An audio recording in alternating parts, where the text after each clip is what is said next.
Welcome to the Deep Dive. And a really special welcome to you, the ever-curious learner joining us today. You know, we spend a lot of time on this show unpacking heavy research, dense scientific articles, historical biographies, that sort of thing. We do. We definitely lean into the heavy stuff. Right. But today, we have something completely different on the table. We are looking at a really incredible stack of text. These are excerpts from Kiran Desai's intricate narrative, The Loneliness of Sonia and Sunny. And it is such a phenomenal piece of literature to dig into. It really is. To give you a quick overview before we jump in, this is a rich, vivid, sometimes totally bizarre, and often tragicomic exploration of the lives, the families, and the romantic misadventures of two young Indian expats trying to navigate life in America. Yeah, and our mission for this deep dive is to really synthesize the profound themes running through these excerpts. We're looking at cultural dislocation, the heavy, sometimes completely suffocating burden of family expectations, and the masks people wear to survive. Or sometimes just to fit in when they find themselves in foreign spaces. Exactly. Well, before we get into the wildly memorable details of how these characters actually cope, I want to pose a question to you listening right now. Have you ever felt completely isolated in a crowded room? Oh, that's a great question. Or maybe you felt like you were performing a highly curated version of yourself just to fit into a new environment? Like you're terrified that if you drop the act, you'll just be rejected. Because that is the exact type of loneliness we are exploring today. Yeah, it's a loneliness that isn't just about being physically by yourself. It's about being fundamentally unseen by the people around you. That is a brilliant framing for what we're about to discuss, because the isolation these characters experience is deeply psychological, even when they are, ostensibly surrounded by bustling cities and intimate relationships. Yeah. To understand where this psychological isolation comes from, we really have to look at their origins. So where does this narrative actually kick off? Because we have these two main characters, Sonia and Sunny, who are out in the world, but the gravity of their lives seems to completely originate back home. It does. It starts in the fiercely austere world of Sonia's grandparents. That's Ba and Dadaji, and they live in Allahabad, India. And I really want to emphasize the word austere here. Because they are intense. Extremely. The text paints this picture of obsessive penny pinching. I mean, this is a family that painstakingly cuts used envelopes in half just to make labels for jars. Wrong. Yeah. They sit on their veranda at dawn and literally count the individual biscuits they are going to serve with tea. Just counting them out. One by one. They absolutely refuse to fix the plumbing in the house. And their refrigerator is kept at such a low voltage to save electricity that a family of cockroaches comfortably lives inside it. Which is just a wild detail. It's an environment of absolute calculated control. Spot on. And that level of microscopic control over everyday objects implies a deep anxiety about losing control over the bigger picture. If you are counting biscuits, you're likely trying to manage the unpredictable nature of life itself. Right. So how does that need for control extend to their granddaughter, Sonia, who is thousands of miles away? Well, it extends in the form of an arranged marriage. They decide it's time to find a husband for Sonia, who is currently studying in the United States and has confessed in her letters home to being terribly lonely. But Dadaji isn't just leafing through profiles to find a nice, compatible boy for his granddaughter, is he? Not at all. He is deploying a marriage proposal like a highly strategic, offensive chess move. A chess move? Yes. He sends a typed proposal letter to his neighbor, who is also his daily chess partner, the Colonel, suggesting Sonia marry the Colonel's grandson, Sunny. Okay, but a chess move usually involves some sort of weapon or leverage. How does Dadaji present this proposal to the Colonel? So he sends the typed letter over on a silver platter, accompanied by these incredibly delicate kukori kebabs. And what's fascinating here is the underlying mechanics of this gesture. Because it's not just a snack. Exactly. Kukori kebabs aren't just everyday food. Historically, they are a regal delicacy from Awad, known for being so tender they melt in your mouth. So by sending this high-status food, Dadaji is masking a hostile financial maneuver with overwhelming hospitality. A hostile financial maneuver. Yeah, he is doing this to settle a secret, decades-old financial grudge. A grudge over what? What happened? Years ago, the Colonel convinced Dadaji to invest heavily in a military woolen mill. The idea was to manufacture khaki blankets and balaclavas for the army. Okay. But the venture failed completely, and Dadaji lost a significant amount of money. Oh, wow. So by offering his granddaughter to the Colonel's grandson, Dadaji is strategically calling in that old debt. He calculates that the colonel, who still harbors this lingering guilt over the failed woolen mill, won't dare ask for a dowry to accompany Sonia. So in Dadaji's mind, the financial scales will finally be balanced. Precisely. That calculation is chilling. He's literally using his granddaughter's future to offset a bad investment from decades ago. Is there anyone in this household who pushes back against this kind of transactional view of human relationships? There is. Her name is Mina Foy. She is Sonia's aunt, and she still lives with Ba and Dadaji. And she's kind of a tragic figure in this story. She represents the ultimate cautionary tale in this family. Her backstory really provides the emotional context for why the stakes are so high for Sonia. Years ago, Mina was forbidden from marrying her true love, a Christian man named Ernest. And the reason why is just bonkers. It is. The family deemed him entirely unsuitable for a remarkably petty reason. He ate offal, specifically trotters and tripe. So a dietary preference completely destroyed her chance at a happy marriage. What happened to her after that? Well, after rejecting Ernest, Dadaji quickly pushed Mina into an arranged marriage with an Indian man living in Belgium, and it was a complete disaster. Because he had a secret, A right? huge one. 6 months into the marriage, Mina received a photograph in the mail. It showed her new husband laughing joyously in front of a Christmas tree with a Belgian woman and their 2 children. He already had an entirely separate secret family. He did. So Mina was sent back in disgrace to her parents' veranda in Allahabad. And now she is trapped in that house, making those labels out of old envelopes and rationing out her daily life, possessing almost no agency whatsoever. Knowing that history, watching a new proposal being drawn up for Sonia must be excruciating for Mina. Does she intervene at all? She executes a quiet, desperate rebellion. When the typed proposal letter for Sonia is being sealed into the envelope, Mina secretly slips a photograph of Sonia inside. But it's not a flattering photo. No, it's not a glamorous, studio-lit headshot designed to attract a suitor. It's a candid photo of Sonia standing in the snow wearing this lurid, mustard-colored, curry-toned coat that she picked up from a church charity drive. Including a photo of her looking completely unglamorous and frankly a bit tragic in the snow. It feels like a silent plea. It does. It's as if Mina is saying, look at how lonely she is. Please save her so she doesn't end up like me. That is the exact subtext. And I'd ask you listening to this to consider how family histories and hidden resentments secretly shape our own life choices. Yeah, that's a great point. Often we don't even realize the generational baggage or the hidden financial grudges that are dictating the paths laid out for us. It's so true. But if Mina Foy is trapped at home, rationing out her life, what is Sonia actually experiencing abroad while this proposal with her mustard coat photo is traveling toward New York? Well, Sonia is in Vermont attending Hewitt College. It's a winter break, and the campus is essentially deserted. Freezing cold. Freezing. She is experiencing extreme isolation. She is surviving on cheap ramen and something called chachagroni. Chachagroni. Yeah. The text provides these brilliant, quirky details that highlight her descent into loneliness. For example, she is dealing with an intrusive attic squirrel that actually fetches stale baguettes from a nearby dumpster and hoards them inside Sonia's winter boots. Oh my God. When you are entirely alone in a freezing dormitory, fighting a squirrel for your footwear, your mind has to start playing tricks on you. How does she cope with that level of detachment from society? She barely copes. Her mind definitely starts to fray. She keeps a fearsome Tibetan amulet named Badala Baba on her desk. And she finds herself almost praying to this demon deity to protect her from her own crushing isolation. It's a form of magical thinking brought on by severe loneliness. So she is at absolute rock bottom, psychologically speaking. Does anyone step in to pull her out of this? Yes. And this is where the dynamic shifts from isolation to something much more complicated. A stranger walks into the empty college library where she works. Okay, let's unpack this, because this character is wild. Very wild. His name is Ilan de Tourgen Foss. He's an eccentric, highly successful painter who happens to be 32 years older than Sonia. Wow.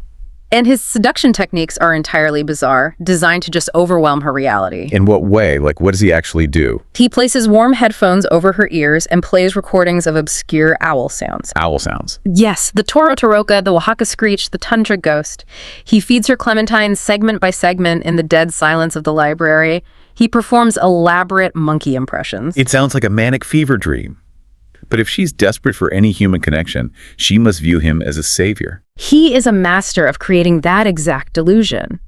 Ilan swoops in and offers Sonia an escape hatch from her frozen solitude. He brings her into his world, which is a world of immense wealth, featuring Japanese sushi dinners perched on snowy cliffs and high-end art discussions. But the text makes it very clear to the reader that this is a trap, doesn't it? Absolutely. Ilan is intensely controlling and wildly superstitious. Superstitious how? He swallows raw garlic whole to ward off vampires. Literally vampires. Yes, he aggressively throws salt over his shoulder.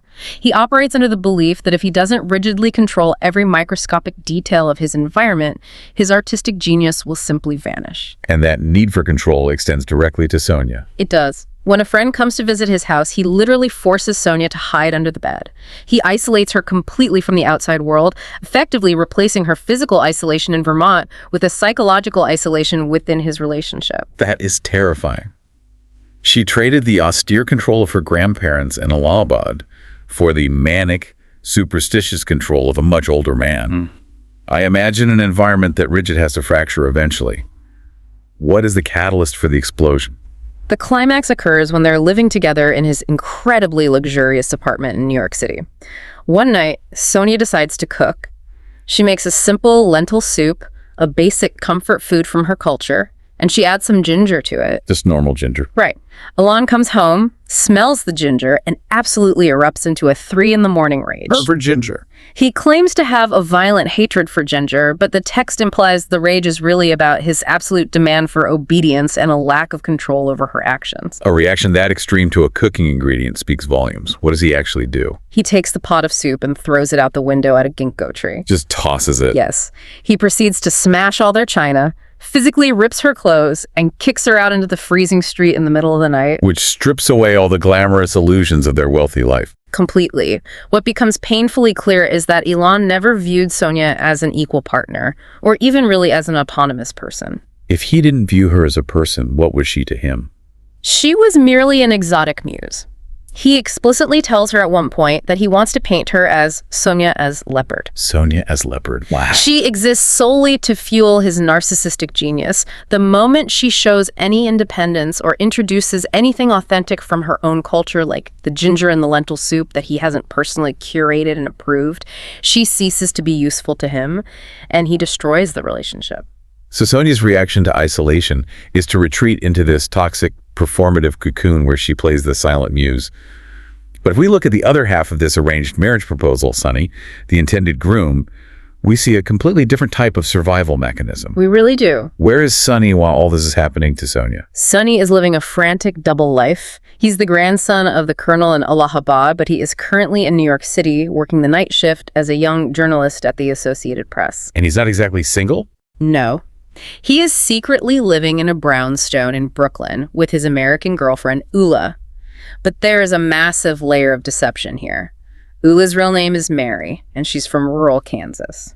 So they are both actively running away from their roots, performing new identities for the city. Exactly. How does that meticulously constructed Brooklyn bubble react when Dadaji's marriage proposal finally arrives from India?